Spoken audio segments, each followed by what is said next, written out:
This is a recording of a presentation that I had hoped to present to my friends and members at the meeting of Baltimore Applique Society in January 2023, both in person and on Zoom.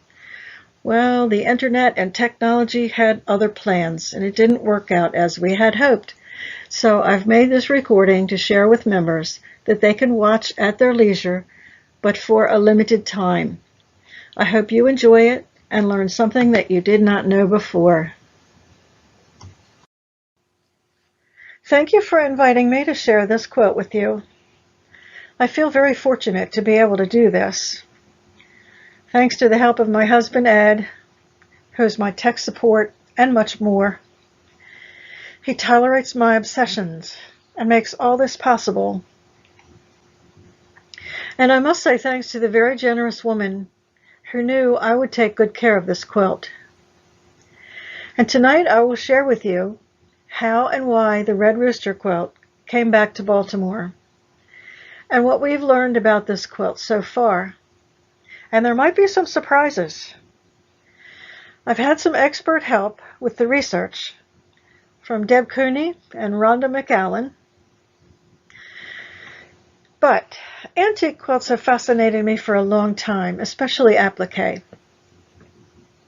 And I've actually purchased a few antique quilts when I could afford them. In 1999, I bought this old quilt that I found somewhere online. My husband Ed thought I was completely crazy. He said, "It looks like the fabric is falling off of it." It is very old. Fabric is falling off of it. But I could afford it, and I liked the patterns. This was the inspiration for my reproduction quilt and patterns, and eventually the book Baltimore Garden Quilt. I do have this book for sale and others at my website, www.barbaramBurnham.com, in case you don't have it yet. Anyway, publishing this book has led me down the road, a life-changing road, to teaching applique. First, for my publisher, American Quilters Society, all around the country at their national quilt shows. Paducah was awesome, but challenging. Some students had never held a needle before. Then Academy of Applique in Williamsburg, Virginia, Baltimore on the Prairie in Nebraska, and now, since COVID, I also teach online with Zoom, as well as local shops in Maryland. So in all those travels, teaching, I met a lot of students and made a lot of new friends. One quilting friend who I have kept in touch with is Barbara Lobsinger. At 80 years of age, she still makes quilts, and she gives them all to her local guild to donate for charity. She says, "It gives me a sense of purpose." And she's a big fan of the Baltimore Garden Quilt book. We often chat online about techniques and ideas for quilt patterns. But recently, Barbara called me on the telephone to tell me sadly that she had lost her mother. Her mother passed away at 100 years of age.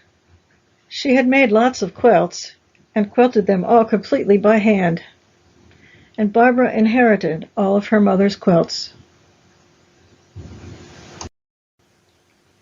including this one, which had descended in her mother's family. Her mother had always kept this quilt hidden away in a closet, and Barbara was forbidden to ever touch it. So Barbara knew this quilt was quite valuable. However, now in possession of this quilt, Barbara felt she could not provide proper storage for such an important antique textile. So she said to me, "Look, I'm 80 years old and have no family that is interested in this quilt, so I want to give it to someone who cares." She wanted the quilt to be enjoyed and not locked away in a closet or even in a museum drawer. She didn't want to sell it, and she was not interested in money. Then she very simply asked me if I would like to have the quilt. I was understandably just stunned. She said, "My only wish is that, if appropriate, this quilt would be preserved and enjoyed for its historical value." There was no history recorded about the quilt, and Barbara knew very little about its history. So, to begin a little research, I asked her about her family, and she sent me some photos and information about her family. This is Barbara with her mom and dad.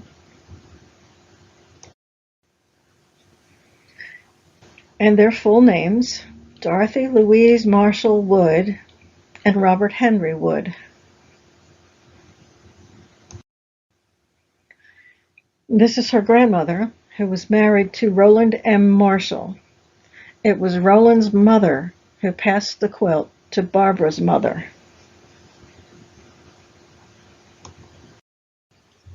And this is Roland M. Marshall, Barbara's grandfather. Pearl Marshall was his mother. And this is all we know about how the quilt was passed along in Barbara's family. She tells me that some family members were involved in the Masonic Lodge and the Order of the Eastern Star, but that's all she could tell me. We know that Barbara's family lived in Parkville, Maryland, and several of the names written on the quilt had lived in Harford County. She reminisced that as a very young child, riding the streetcar in Baltimore to visit her great-grandmother. Do any of you remember the streetcars? I actually do, but I'm dating myself. So let's move on. Of course, I took the quilt to Phyllis Hatcher for an appraisal. We were very excited reading all the signatures. Every block is signed, and there's a mysterious inscription on the center heart block. Some of these block designs are commonly found on Baltimore album quilts. The heart wreath with berries is often seen, but the roosters are quite unique, don't you think? And what do you think about those big, bold baskets of balls? Well, we decided to call the quilt affectionately the Red Rooster Quilt. Now, many of you already know a lot about Baltimore quilts, and some of you might be new members, but I hope you all might learn something new today from this beautiful quilt. So let's take a closer look. Is this really officially a Baltimore album quilt? Jennifer Goldsboro was chief curator at Maryland Historical Society, which is now called the Maryland Center for History and Culture. In Lavish Legacies, Jennifer offers criteria for researchers to define what is considered a Baltimore album quilt. They were mostly made from 1840s to 1850s. There are two dates on this quilt, 1847 and 1860. They were made by needlewomen in or near Baltimore. This quilt was inherited by a family from Baltimore, so we are assuming their ancestors came from Baltimore. They're made with different techniques and different skill levels. You'll see this as we look closer at the blocks. The blocks were signed and may include an inscribed dedication.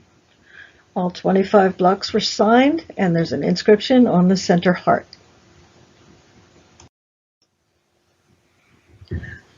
The block patterns vary and feature botanicals, patriotic themes, and common fraternal symbols. She writes that the middle-class citizens of Baltimore at the time were particularly sympathetic to the democratic and egalitarian ideals and temperance. They have large blocks, off-white background, grid format, framed by an applique geometric border in a decorative swag design. So this quilt fits all those criteria. So how does this quilt compare to other Baltimore album quilts? Jennifer writes about her study of more than 300 Baltimore album quilts, and she defined three main categories. She called them designer styles, 1, 2, and 3. There may be more. Later, in Eye on Elegance, Alden O'Brien from the DAR Museum refers to design style 1, 2, and 3. Now, both resources shown at left expand on this research, and we'll have many examples. And this slide shows the general idea visually of design styles with just one example of each style. From the complex and elaborate style 1, the classic red and green of style 2, to the more whimsical style 3. I think you will agree the red rooster quilt will clearly fit design style 2.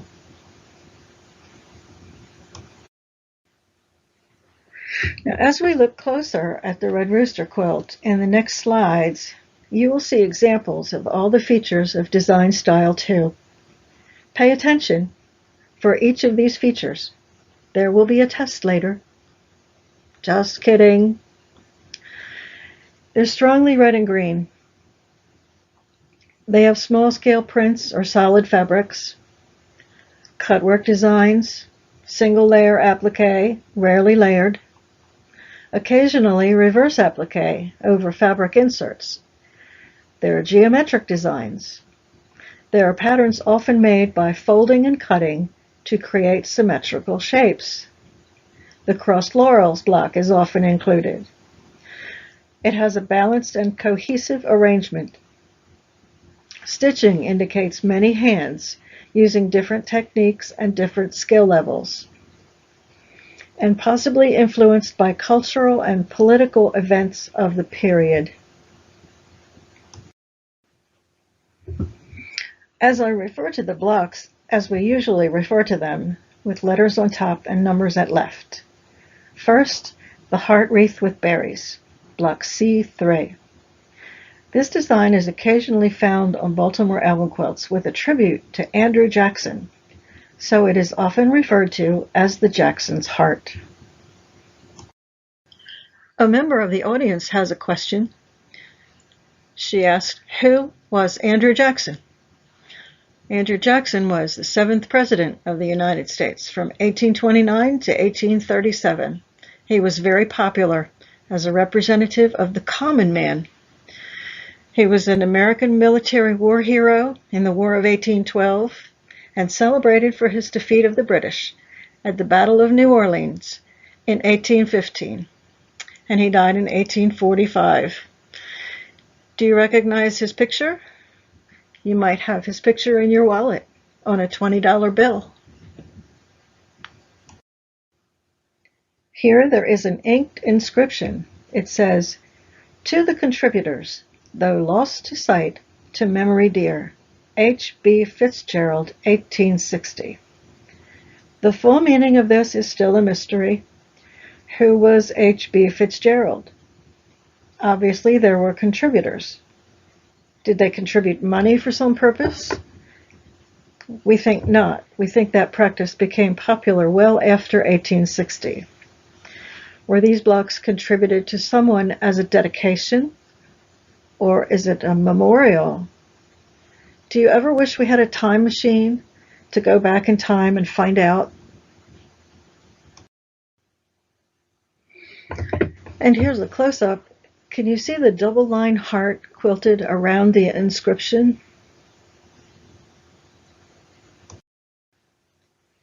The words were likely inspired by this poem by Ruth Van Jenkins, first published in the Greenwich Magazine for Mariners.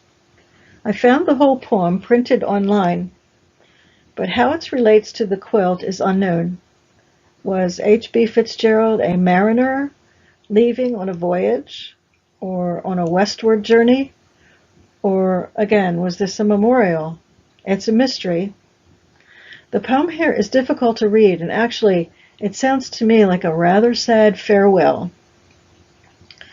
I'm sure it's hard to read. Shall I read it? Get your hanky ready.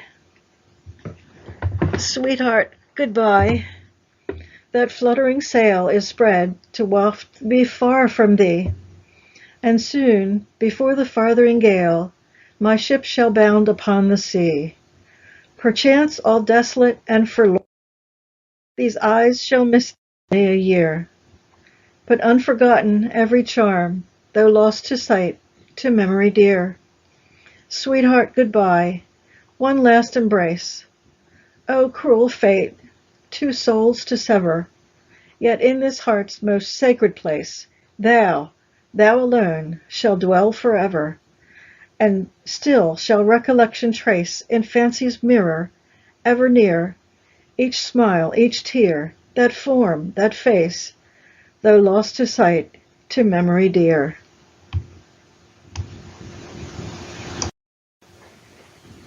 The heart wreath with berries block has been referred to as the Jackson's heart, because this quilt, shown in Eye on Elegance, has an inscription honoring Andrew Jackson's victory at New Orleans in 1815, and it reads further, "The blessings of government, like the dews of heaven, should be equally dispersed on the rich and poor." I think that would be the very definition of egalitarianism. Quilt historian Barbara Brackman wrote in her blog about the Andrew Jackson's heart and offered several examples. This block, date inscribed 1847, celebrates President Andrew Jackson, who died in 1845. Dr. Dunton's book, Old Quilts, is another invaluable source for antique quilt research. I found at least 5 quilts pictured in that book with this heart block with berries. This one is at block D3. And more examples can be found in thequiltindex.org. But hey, how about those roosters? I think you will agree, roosters on a quilt is very unusual. These two are signed by James and William Buckingham. There were 10 Buckingham names on this quilt. These two were made with turkey red fabric. Turkey red almost always held its color over time, but you might notice the brownish fabrics on the quilt. Many of the green fabrics of that time were sadly not color fast. And these two roosters are made with red print fabrics. I love that butterscotch fabric and the blue print on those corner baskets. Are they baskets? Or are those little fences to keep the roosters in? I don't know, you can decide. Now, do you think all 4 roosters were stitched by the same person? Here's a close-up of those 2 red print fabrics and some reverse applique on the rooster tail. And the name Charles Truche, Deb Cooney's search of census records found that he later married another signer on the quilt, Linda A. Buckingham. There are 4 Truche names on the quilt and 10 Buckinghams, so there's definitely some family connections. I was very surprised to learn that the use of roosters might indicate a political statement. Now, I am not here to discuss politics, but at the time this quilt was dated, 1847 and 1860, a red rooster was the emblem of the Democratic Party. It seems to have started with Joseph Chapman in 1842. He was a spellbinding political speaker, and he was mockingly called out with the chant, "Crow, Chapman, crow," and his enthusiastic style was mockingly called crowing. Then when newspapers reported about Democratic victories, they declared, "Crow, Chapman, crow," and "Tell Chapman to crow."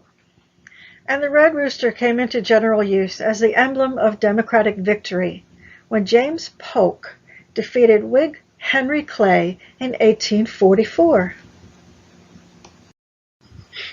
There is even a landmark erected in Greenfield, Indiana. So were the roosters on this quilt about the Democratic Party? Maybe, probably, or maybe the quilt makers were farmers and just very proud of their prize-winning chickens. Sometimes a rooster is just a rooster. Without more information or a time machine, We can only make educated assumptions.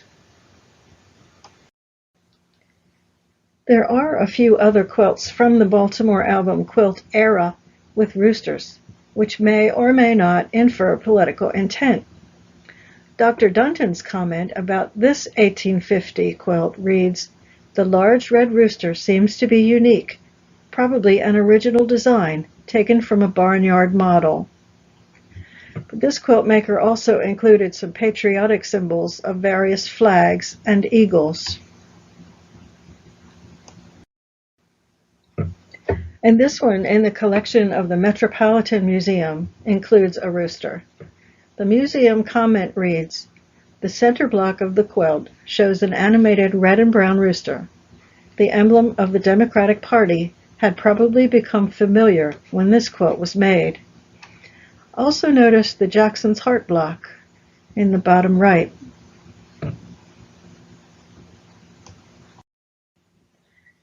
You know, in high school, I thought history was a really boring subject. It became more interesting when studying quilts. So, what was going on during the time this quilt was made? Throughout most of the 1850s, the nation had been politically divided. Southern and Northern Democrats were split over slavery. It was a time of great political turmoil. In fact, Southern Democrats started using a white rooster for their emblem. And in 1860, Abraham Lincoln, a Republican, won the presidential election. 7 Southern states seceded from the Union, beginning the process that led to the Civil War in 1861. Sandy Fox, in her book Small Endearments, writes that of this picture, although no certainty as to the source that inspired this particular quilt maker, this rooster is strikingly similar to other interpretations appearing on political objects and ephemera of the period. To learn more about political connections in quilts, you might enjoy this episode of 6 Know-It-Alls on Vimeo. During COVID shutdowns, several board quilt historians recorded programs, including this one, about quilts with a cause. In this episode, Debbie Cooney will show more examples of quilts that clearly featured political intent. Also unusual on these quilts are these huge open weave baskets, a bold graphic design choice, and filled to the brim with what? Huge colorful balls, or maybe fruit. Maybe they're apples or peaches. I'll let you decide.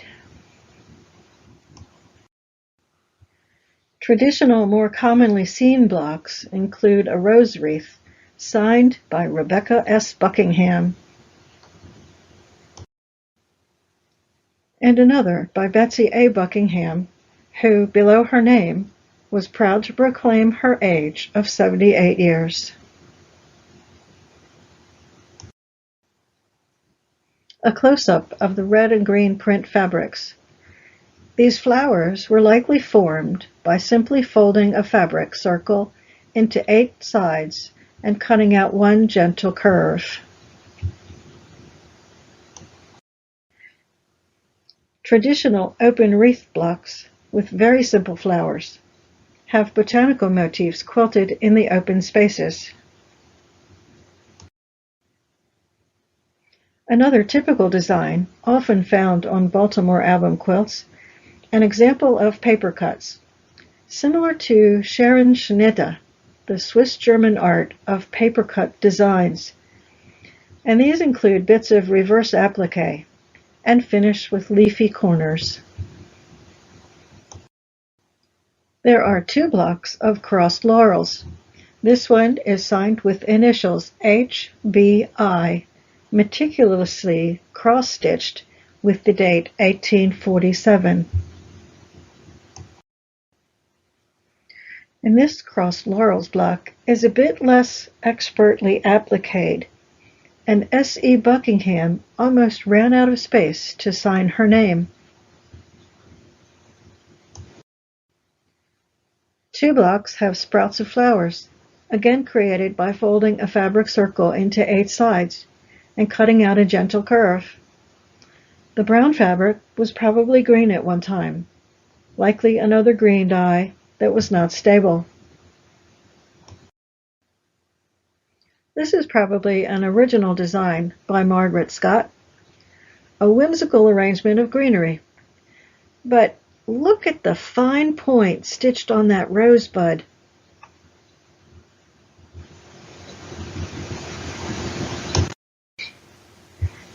And Rachel Amos arranged a bouquet of flowers, and she used that butterscotch fabric for the reverse applique rose. Tiny points on that rosebud calyx by another expert stitcher.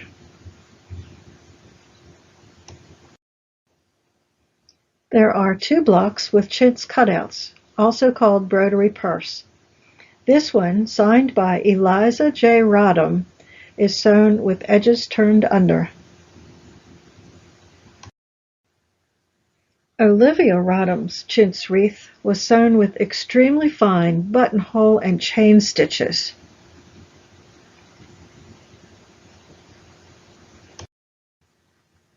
The applique motifs are all quilted with a double line echo, and background quilting varies across the different areas of the quilt, with clamshells, grids, curvy lines, leaves, and flowers.